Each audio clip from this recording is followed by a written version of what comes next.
Le coronavirus, qu'est-ce que c'est vraiment? Pourquoi le monde entier en parle? Comment se transmet-il et est-il vraiment dangereux pour l'humain? Voici son histoire. Le coronavirus est le nom que l'on donne au virus issu de la famille des Coronaviridae.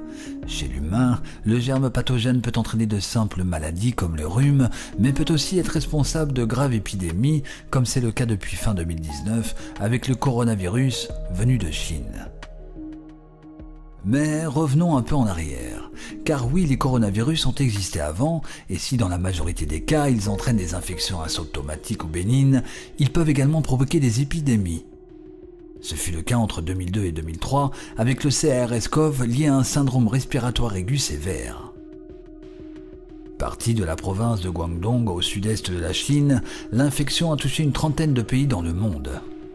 Elle était sans symptômes dans certains cas, ou source de fièvre, de toux sèche, de douleurs musculaires, de céphalée, de fatigue importante voire de détresse respiratoire aiguë.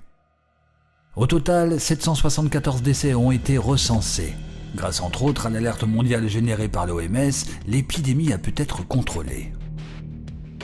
Mais en 2012, le pays de l'Arabie Saoudite est également touché par un coronavirus appelé MERS-CoV. À ce jour, il est responsable du décès de 567 décès dans 26 pays, seulement 2 cas diagnostiqués en France en 2013. Le MERS-CoV est accompagné des mêmes symptômes que son prédécesseur, le SRAS-CoV. Les deux coronavirus ont comme réservoir la chauve-souris, mais un second hôte a entraîné la transmission à l'homme, la civette pour le SRAS-CoV et le dromadaire pour le MERS-CoV. La piste d'un virus provenant des chauves-souris semble se confirmer. Selon une étude, le génome du virus est identique à 96% à celui d'un coronavirus qui circule chez les chauves-souris. Mais la transmission ne peut être pas produite directement entre la chauve-souris et l'humain, car pour un passage à une autre espèce, il faut des contacts nombreux et répétés. Et pour l'heure, l'animal à l'origine de la transmission à l'homme n'a pas encore été identifié avec certitude. Or, identifier l'hôte intermédiaire pourrait contribuer à juguler l'épidémie. Dans le cas du SRAS où l'animal en cause s'était avéré être la civette, l'interdiction de la consommation de ce mammifère avait permis de prévenir toute réintroduction du virus. A l'inverse, l'épidémie de MERS se poursuit en partie parce que le réservoir du virus est le dromadaire, un animal domestique. Mais alors, qu'en est-il de la contagion chez l'humain ?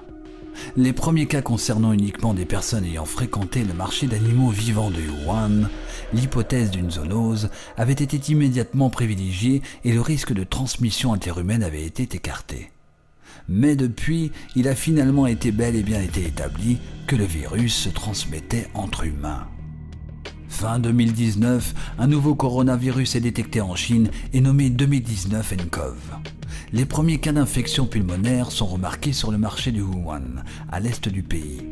Les symptômes sont également de la fièvre, une toux sèche, un essoufflement, voire une détresse respiratoire aiguë, une défaillance multiviscérale ou une insuffisance rénale aiguë chez certaines personnes plus à risque. Avec près de 10 000 cas recensés dans le monde par l'OMS, l'infection est présente en Europe dont l'Allemagne, la Finlande et la France.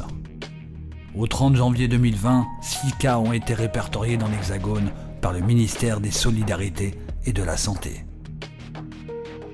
Au rang des nouvelles encourageantes, les chercheurs de l'Institut Pasteur ont annoncé vendredi dernier être parvenus à isoler et à mettre en culture des souches du coronavirus, une première en Europe qui représente une avancée majeure dans la course au vaccin dans laquelle se sont engagés divers laboratoires pharmaceutiques à travers le monde.